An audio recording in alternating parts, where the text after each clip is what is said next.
Hey guys, it's Mayonnaise, and today I'm going to be doing GoIndieNow's little tag here. It is Sunday Fun Day before I was a writer. Ta-da! A lot of ta-das for me. Let's see here. Okay, so this is going to be a bit hard for me, a little different, because I was always a writer. From my earliest memories, I was writing. I learned how to write and read at a very, very early age. In fact, I don't recall learning how. I just always remember being able to. So I guess thank you to my parents for teaching me right away. I had older siblings who were being homeschooled at the time because we lived in the middle of nowhere in Canada. And so I was taught, or I picked it up along with them. So I know that it's a really painful process for some people to learn how to read and write. So I'm really grateful that I got it out of the way before I could even remember. And then I just never stopped. I just kept doing it. So I guess that I'm lucky in that I'm doing the thing that I've been doing since the beginning. So there you have it. Another weird tidbit. My sister, I went to a public school for a time in elementary school, and my sister, she found a certificate that I had won for outstanding writing in elementary school. So I always was doing this. I joked with her that I was elementary school, so did it mean that the outstandingness was that I wrote an entire paragraph? But when I was in probably 4th grade, we were assigned to write a story, and everybody was, they have the best kids in the class would have their stories stapled because they wrote a couple pages. And for me, they had to borrow a book binder to like a spiral bound thing because I didn't shut up. I doubt that it was any good, but the point is that I just kept writing. So kind of a disclaimer. Okay, so let's get into the tag now that I've rambled. Number 1. First book I read to its end. So I think that a lot of the books that I started out reading were all put out by the press, the religious press, because the community that I grew up in, they had their own printing press and they wrote their own stories. So I'm sure that it was one of those stories. So a secular book, the first books that it's hard for me to really remember exactly, but I think that one of the first books that I read that was a secular book series was Anne of Green Gables, and I had a lot in common with Anne because I kind of lived off the grid a bit, and I also loved puffy sleeves because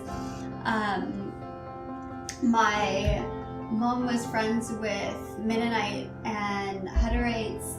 And so we all got little Mennonite and Hutterite dresses, and so I was basically dressed like Anne of Green Gables as a kid, and I loved the pinafores and the puffy sleeves, just like Anne, and I loved her mischievousness because I was much like her. When I was a kid, I talked a lot. I was very imaginative, and I liked to talk to people, and I've become a lot more introverted as an adult, but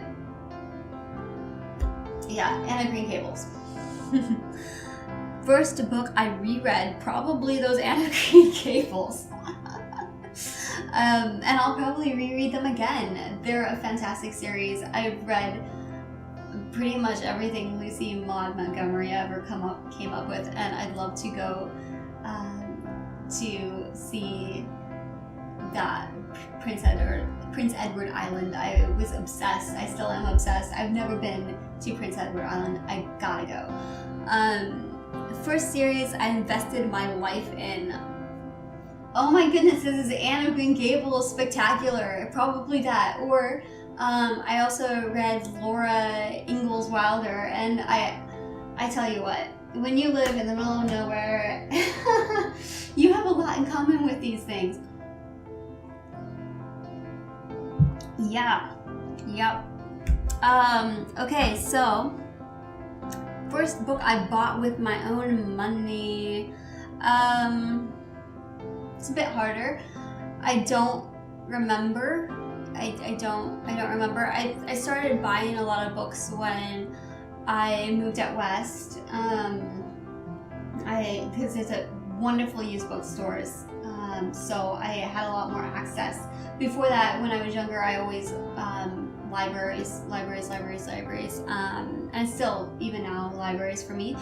I remember the first CD that I bought with my own money. I painted a tow truck for Demolition Derby, and I got a Tori Amos CD from the Choir Girl Hotel with the money, and I love that record. I still love that record.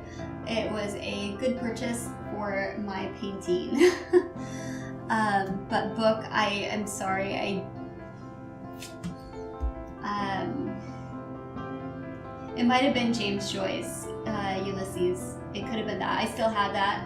I have a little green set of James Joyce books. I know that was one of the first purchases that I made.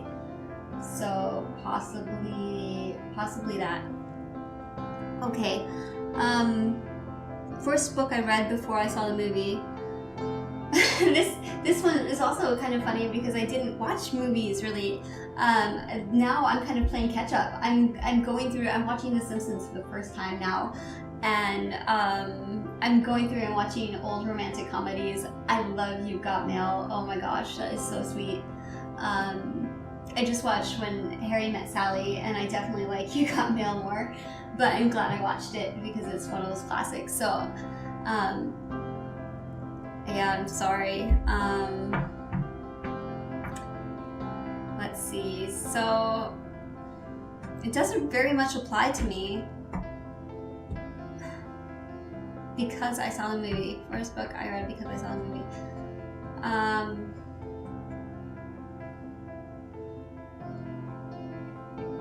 Yeah, I'm sorry. I'm drawing a complete and total blank. Okay, so a classic I read for school but ended up loving.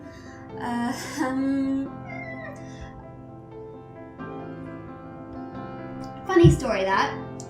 So when I did go to public school and we would be assigned books, a lot of times my mom would write a note to get me out of reading the book for religious reasons. I remember A Wrinkle in Time was a book. There was another one. Was it Where the Wild Red Fern Grows or something? But a lot of these books, the secular books, I wasn't allowed to read, and so she would write letters saying for religious reasons I can't have her reading this book. So,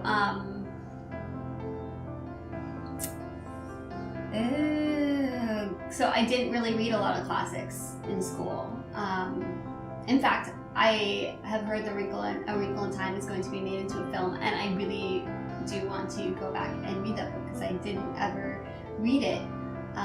Didn't end up happening, so I should read it. Let's tell a different story, shall we? Because that didn't happen for me. So, okay, what is his name?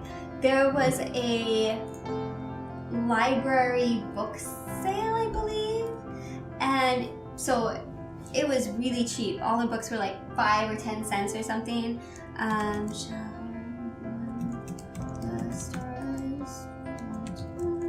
Let me see. I had 10 cents or whatever it was, and I bought The Stars Shine Down by Sidney Sheldon when I was in elementary school. And I probably hit it because it's an adult novel. It's for adults. And let me tell you, I still remember Lara Cameron was the name of the main character, and I thought that Lara sounded like the most exotic thing. I thought it was so beautiful. And anyway, it's this big corporate story, and I read it in elementary school. I loved it. Naughty me. So there you go. So it's kind of like an alternate answer to that question, because I don't think I read a lot of classics in school.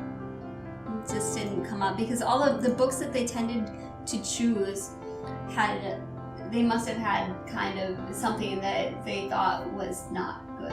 So I don't know.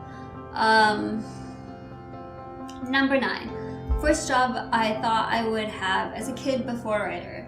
So when I was a kid, I was one of those nerd kids, and I got really good grades, and I always imagined that I would go to college and get a PhD and not only be a writer, but I wanted to be like a marine biologist.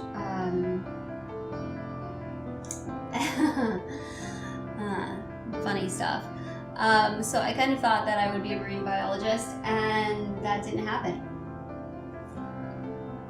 Became a writer first, so good for me. Became a writer. I still love marine biology. I love National Geographic, so I live through others and their explorations. Number 10. Favorite story you wrote before being published that hasn't been published yet. Alright, so I guess my favorite story that I wrote a novel when I was 17, and it is this weird story that is kind of told in collages of all these different short stories of this main character going through this weird journey, and I think that it is a cool, very avant-garde piece, but I never published it. I don't know if I ever will. It's weird, but I do like it. I think it's called Kaleidoscopic Point. I think it's called. I wrote it! Yeah, Kaleidoscopic Point. Very strange, but I think that is my favorite story I wrote that I didn't publish.